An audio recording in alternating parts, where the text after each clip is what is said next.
Afin de forcer l'Atlético Madrid à payer l'option d'achat, fixée à 40 millions d'euros, de l'attaquant Antoine Griezmann, le FC Barcelone a l'intention de saisir la justice.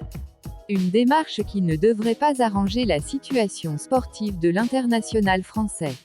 Alors que le temps de jeu du Français cette saison est de 138 sur 450 minutes en 5 matchs. Griezmann, prêté par le FC Barcelone à l'Atlético Madrid, depuis le début de la saison.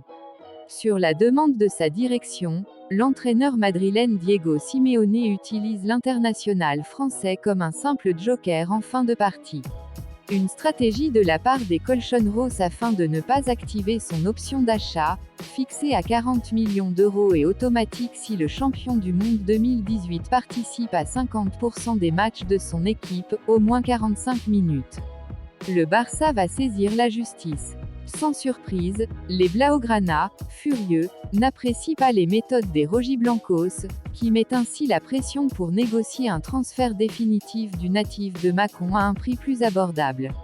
Et selon les informations du quotidien catalan Mundo Deportivo, le vice-champion d'Espagne en titre va même attaquer le club madrilène devant la justice. En effet, le Barça souhaite forcer l'Atlético à payer les 40 millions d'euros prévus en expliquant que l'activation de cette option d'achat dépendait uniquement du temps de jeu de Griezmann sur la première année de son prêt. Pourquoi une telle position? Car initialement, le tricolore faisait l'objet d'une cession temporaire d'1 an, avec ensuite une prolongation automatique d'une année supplémentaire si ce dernier disputait 50% des matchs. Bien évidemment, avec une telle démarche, Barcelone peut aussi bluffer afin de trouver un terrain d'entente, dans les coulisses, avec l'Atlético.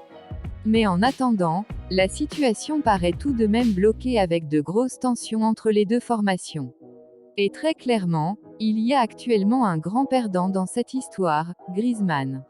Malgré des performances sportives intéressantes, 3 buts en 5 matchs toutes compétitions confondues, le Français n'a aucune chance de retrouver un statut de titulaire. Une condition difficile à accepter et à vivre pour le joueur de 31 ans à l'approche de la Coupe du Monde 2022. Que pensez-vous de la situation d'Antoine Griezmann? De cette affaire entre le FC Barcelone et l'Atlético Madrid?